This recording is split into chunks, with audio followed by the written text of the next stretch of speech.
Well, here I am back in Nebraska. I've been running around the southeast, fishing tournaments in Florida and catching bass in the kayak. And for some unknown reason, I felt the calling to book a flight, come back home, and get one last session of ice fishing in. Here I am. So feeling a little bit under the weather. I think half of the nation has the flu right now, but it won't stop me from getting out there. So I'm here going after some trophy bluegill. Now, being an avid angler for those giant fish, the big musky, big pike, big everything, brim and panfish typically don't get me excited unless it's through the ice and they exceed 10 inches, which that is a definite possibility here. From what I've heard, the bite's been pretty tough lately back home. So I'm going to see if I can't figure out what these fish want to eat. It is currently 8 degrees outside, and that doesn't factor in the wind chill. I did not bring my big sled for some reason. I thought I had a couple hours. I'd just sneak out quick with my smaller sled and gear. So we'll see how long I can last out here in this cold. You know the old saying, if the fish are biting, who cares? So we'll see what we can do.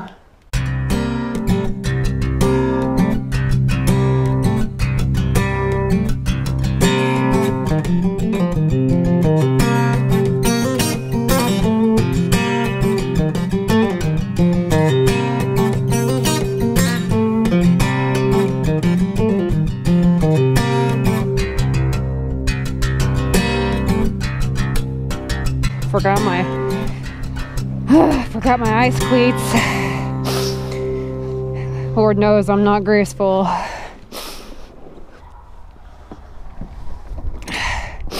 Well, it's already cold. Let's see if my auger will start up.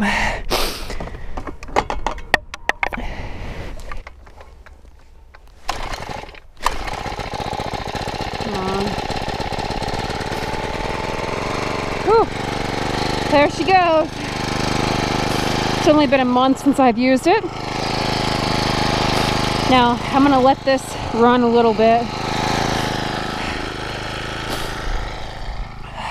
Whew. Always good for your motor to let it run a few minutes. And I'll get everything else ready here. I looked at these wax worms since I was back home last. It's been about a month and a half. I got some red spikes though. Those always work well, at least up north.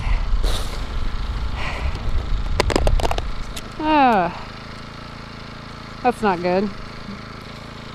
Anybody alive in there? No. Spikes it is.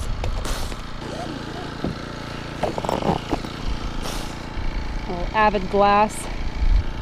I'm gonna go with gold today. I think that's gonna be one of my better producing colors.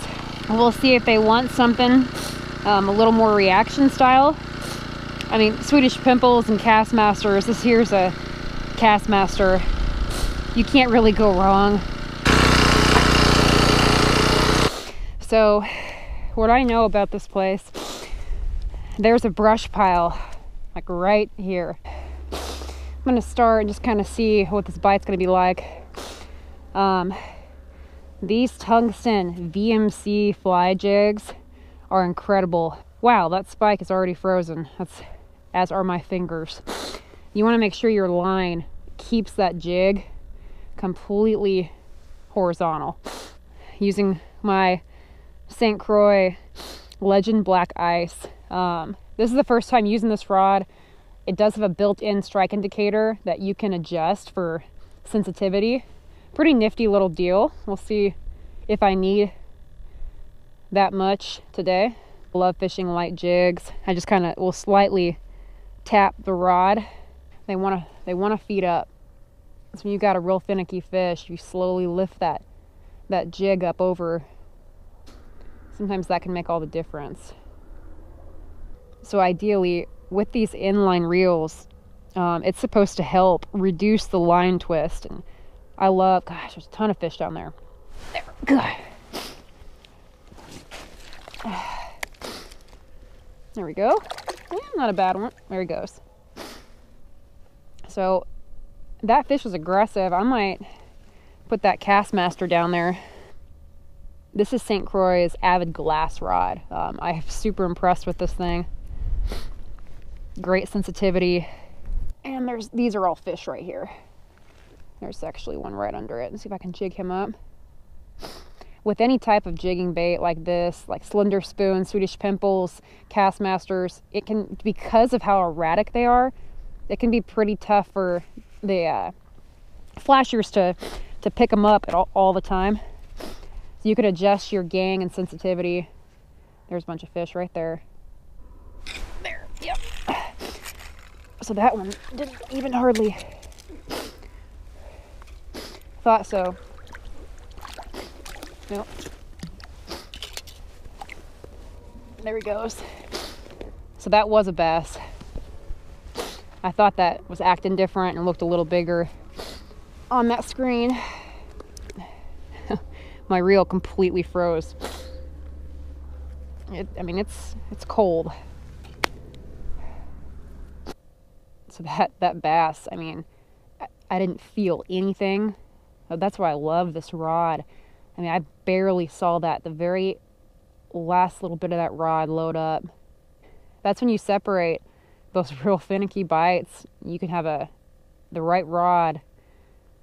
Makes all the difference in having a successful day. Okay, there's a fish right on my bait right now. Oh!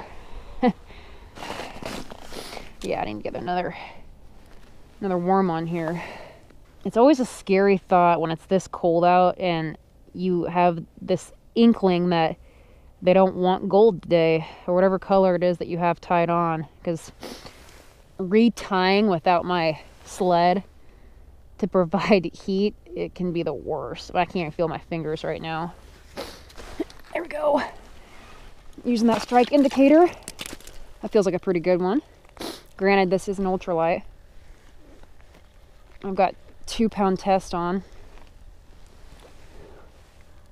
Yeah, that's a pretty good fish. Whew, barely got it. Not a bad fish.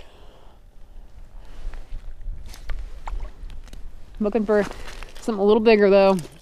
I mean, they're in here. I know that. Please let there be dexterity in my fingers. So when I'm not seeing a whole bunch of fish in the area, I mean, I'll get pretty erratic with my jig or whatever bait I'm working, just to try to draw some fish in. I'll pound the bottom a little bit. Okay, and gosh, looks just like a huge mark. That's got to be a bass. Bass tend to be just a little bit more lethargic under the ice.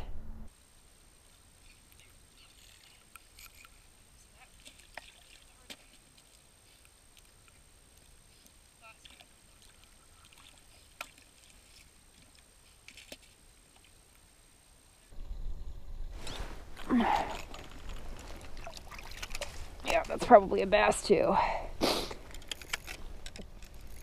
Yep. So I put my rod down like that when it popped off. Dang. I always put my rod down in the hole like that when I have white line on, because wearing on the edge, especially this ice that's real jagged, I want to prevent that line from breaking. Oh, gosh, the bite is so subtle. That one I didn't feel. That rod just barely moved. I probably should have let it load up just a little bit more, but man, it was finicky. They can spit these baits out so fast. Watching them on that Aquaview taught me a lot. Gosh, I was right on it. Yep.